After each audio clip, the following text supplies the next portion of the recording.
तर चला मंडळी, आज बनवूया आपण मस्त टेस्टी पाचक असं कोकम सार। अतिशय सोपी रेसिपी आहे आणि आरोग्यासाठी खूप फायदेशीर अशी आहे। तर चला सुरू करूया। इथे मी हे कोकम घेतलेले आहेत, ज्याला आम्ही सोलं म्हणतो। कोकम हे फळ असतं आणि त्याची सालं सुकवून हे असे कोकम तयार होतात। सुकलेले असतात तर त्यामध्ये पाणी टाकून भिजत ठेवलेले आहेत। जवळजवळ अर्धा तास भिजत ठेवायचे आहेत, म्हणजे त्यांचा अर्क जो आहे तो पाण्यामध्ये उतरतो आणि ते असे मऊ मऊ होतात। हे बघा, आणि त्याचा असं आपण चिंचेचा कोळ काढतो ना, तसा हा कोकमाचा कोळ काढून घ्यायचा आहे। पूर्ण दाबून पूर्ण रस काढून घ्यायचा आणि हा चोथा बाजूला करायचा आहे। तर असं हे झालेलं आहे। तर हे सर्व साहित्य आपण काढून घ्यायचं आणि कोकमाचं पाणी फक्त आपल्याला वापरायचं आहे। आता हे नुसतं कोकमाचं पाणी जे आहे ते थोडं आंबट असतं। तर असं हे पाणी तयार झालं आहे, तर त्यामध्ये आपण ॲडिशनल पाणी टाकून घेऊया। इथे मी पावणे 2 वाटी पेले घेतलेले आहेत पाण्याचे। जेवढं आपल्याला करायचं आहे त्या पद्धतीने घ्यायचं।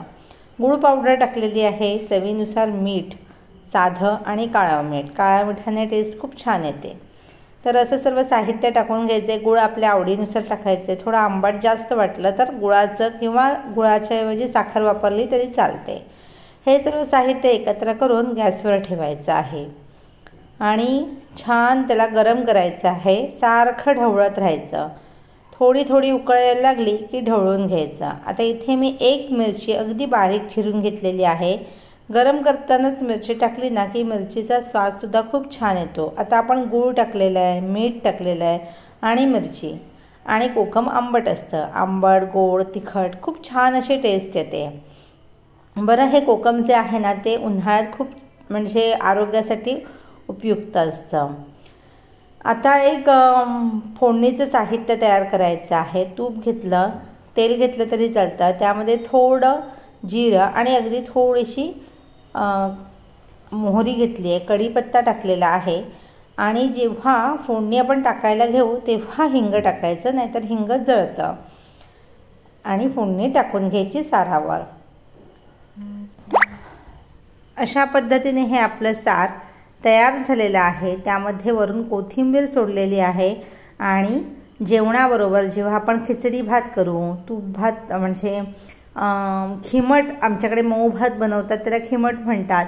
तर अशा वेळेला हे जे आहे ना कोकम सार ते खूप छान लागतं। किंवा मच्छीचं जेवण असेल ना त्यावेळेला सुद्धा हे कोकम सार, सोलकढी वेगळी असते आणि हा कोकम सार वेगळा असतो।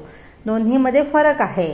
तर अशा पद्धतीने हा कोकम सार शरीराला खूप फायदे देणारे असतो, पचनाला मदत करणारा असतो। तुम्हाला ही रेसिपी कशी वाटली ते कमेंट करून नक्की सांगा। तुमच्या प्रतिक्रिया नक्की कळवा आणि चॅनलला लाईक, शेअर, सबस्क्राईब करा।